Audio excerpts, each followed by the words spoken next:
Good morning, everyone. Welcome to the latest episode of Paragistan. We are in the beautiful Swiss Alps in the village of Davos. Can't you tell? You don't see behind me. I was promised these LED screens with beautiful alpine scenery. You'll just have to take our word for it. I'll do some live shoots outside later. But one of the fascinating things about being in the Facebook studio pavilion, it's gorgeous, by the way, reminds you just of the Facebook office itself, nicely recreated. One of the things, lots of people are coming in here and they're talking about lots of different issues, interviewing many of the foreign dignitaries and personalities that are coming. But one of the things that doesn't get talked about here in the Facebook pavilion is Facebook itself.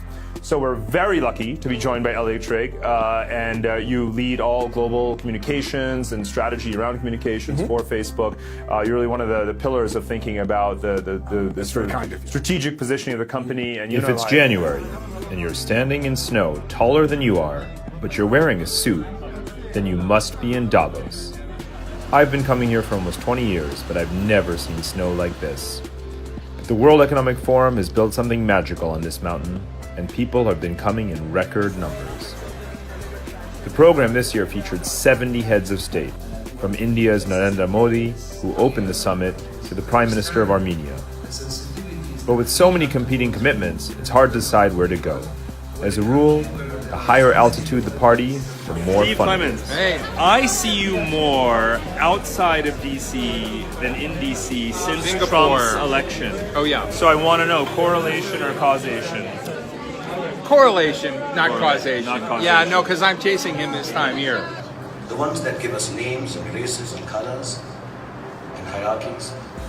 We need to get out of the way and into the work of breaking open access for each and everyone with a true sense of ourselves, not as more powerful or less privileged, but genuinely as equals.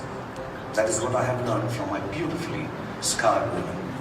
This year's official program covered artificial intelligence and blockchain, climate change and inequality, inclusive growth and the Sustainable Development Goals. And there were great buffets hosted by countries such as China and Saudi Arabia. I want to show maps. I want to begin with maps of global infrastructural connections as a point of departure for this conversation, because it really shows how connectivity challenges the conventional wisdom and how we understand geopolitics. I want to emphasize here that connectivity is a very physical thing. We're joined by fellow young global leader, Jimmy Wales. I think the man needs absolutely no introduction. Not many people have created something that is both a noun and a verb, right? Wikipedia is a noun and a verb, and for those who don't know it, which is no one, but it happens to be the largest online repository of human knowledge. No small accomplishment, Jimmy. I've always joked, when the killer robots come, you can thank me for their fine knowledge of Elizabethan poetry. So. The unofficial program was the street life on the promenade, with pop-up corporate and government embassies from Facebook to Palantir and Infosys, and countries like Russia and Ukraine. Actually, they were right across from each other. The evening parties were eclectic, from standing on tables and dancing to wearing eye masks and meditating. President Macron of France and Prime Minister Justin Trudeau of Canada and Germany's Chancellor Angela Merkel all said what everyone expected them to. But nobody knew what to expect from Donald Trump. I will always put America first, just like the leaders of other countries should put their country first also. But America first does not mean America alone. He only confirmed he was going to come once the government shutdown ended. A huge crowd awaited his speech. Predictably, he said, America first. But he also promoted investing in the United States, about 12 times. We have to get our facts straight on this, Becky, because the warnings you're issuing are absolutely correct. And there are so many, as you say, who are very worried about globalization as one of the drivers of inequality, but there are many others. But let's bear in mind that in survey after survey, the vast majority of Asian populations, which is the vast majority of the world population, are very positive and very bullish about globalization. They have seen in the past 40 years exactly their gains in wages, their gains in GDP increase stratospherically.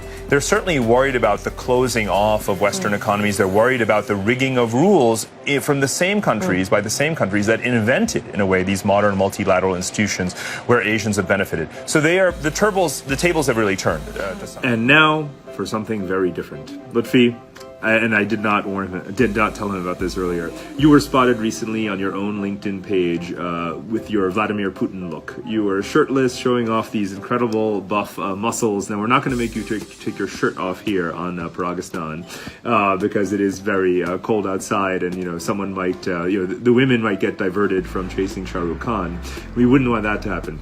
But we are going to test your fitness. So right here, for the first time on Paragistan, we're going to have an arm wrestle.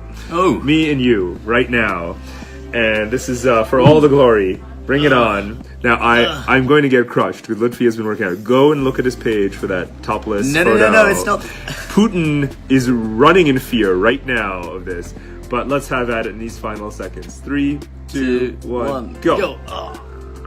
No, come on. Oh man, he's even stronger than he looks. It looks like it's a draw. No, I don't know. But there are no shirtless photos. Okay, fine. What, did you delete your tweets? No. You never tweet.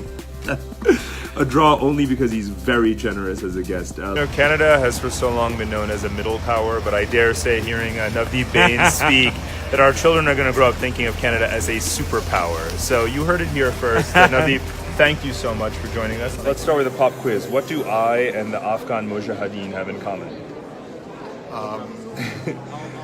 I'll tell you. We both like to call you Baba. Okay. I remember that from one of your first books. Okay. All right. Well, I forgot. Yeah. So Bob's accumulated a range of nicknames. That's my favorite. So readers of Connectography will know that this is one of my heroes, not just mine, but for many people, because you are to me, as you know, what David Ricardo was to comparative advantage in the late 18th century. You are to economic complexity in the 21st century. I mean, there are much harder things to do, but this is the biggest $500 bill lying on the ground. Right. There have been about as many World Economic Forum annual meetings at Davos as there have been Super Bowls. And just like you can't really remember the score of any given Super Bowl, but you do remember you had a great time, Davos is just like that. Take care, everyone. Bye-bye.